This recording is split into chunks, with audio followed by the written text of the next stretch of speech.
بلکہ یہ سمجھ لیں کہ جس طرح عمران خان کی جیل میں نیندیں اڑی ہیں، اسی طرح ان کی وزیر اعظم ہاؤس میں نیندیں اڑ گئیں کہ یہ کیا ہوا کہ تم ہی، یعنی یو ٹو بروٹس، یعنی آپ بھی ماشاءاللہ اپنے بھی.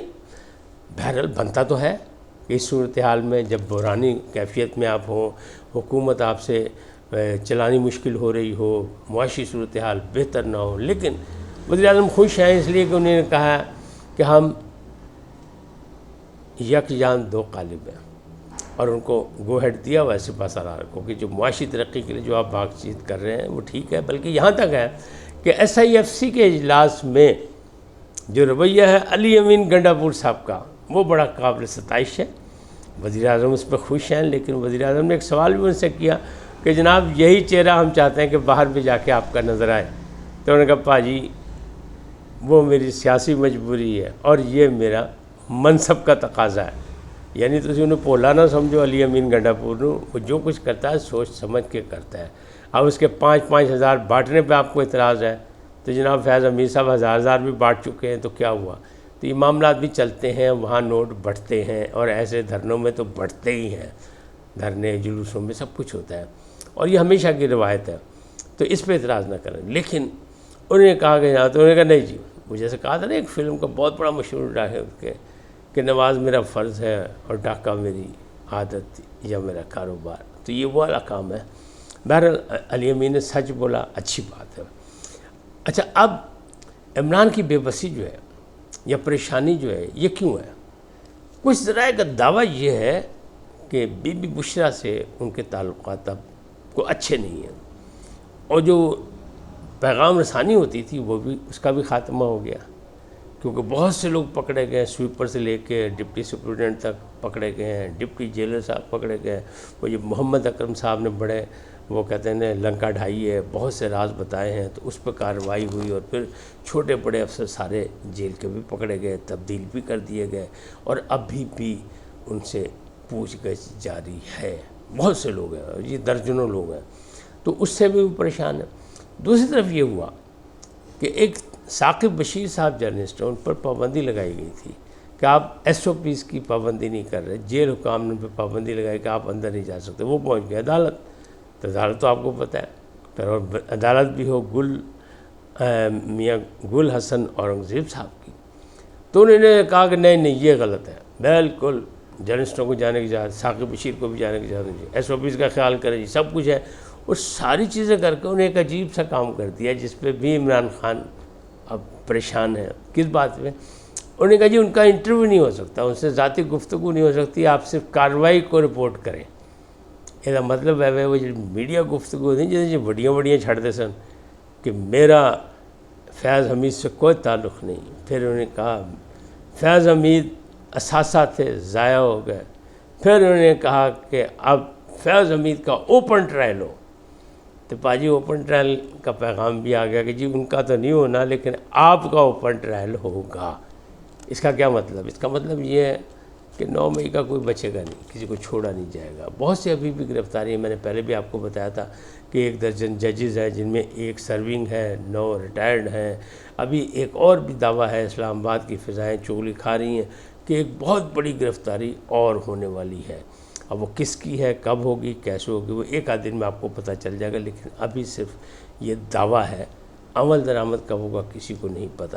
لیکن وہ ساری چیزیں صحیح ہیں کہ بیوروکریسی میں بھی تلاشی جاری ہے، جامع تلاشی ہو رہی ہے، اور فوج میں تو ہو چکی، اور وہاں خود احتسابی میں سزائیں بھی ہو چکی. 33 سے 40 افراد پہ سزا یافتہ بھی ہو چکے ہیں، ان کو ہٹایا بھی جا چکا ہے.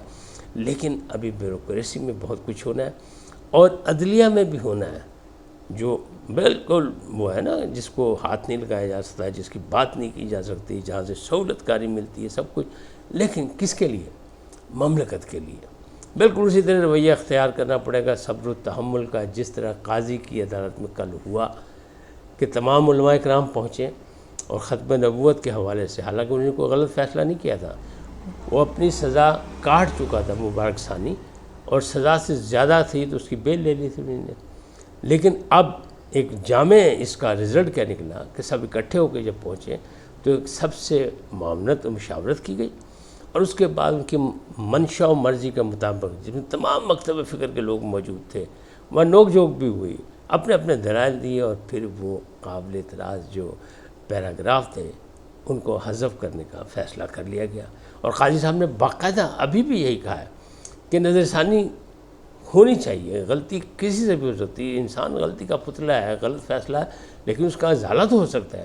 تو ہمیں اللہ تعالیٰ نے، ہم تو ان تمام کے شکر گزار ہیں جو لوگ آئے، جنہوں نے مشاورت کی، جنہوں نے ہمیں مدد فراہم کی، اور جنہوں نے ہمیں ایک اچھا فیصلہ کرنے، انتشار سے بچایا اور اچھا فیصلہ کرنے کی ہمیں موقع دیا، جنہوں نے درخواست دی، تو ہم ان تمام کے شکر گزار ہیں۔ اگر یہ رویہ آپس میں سیاسی میدان میں بھی ہو جائے تو کتنا اچھا ہو جائے۔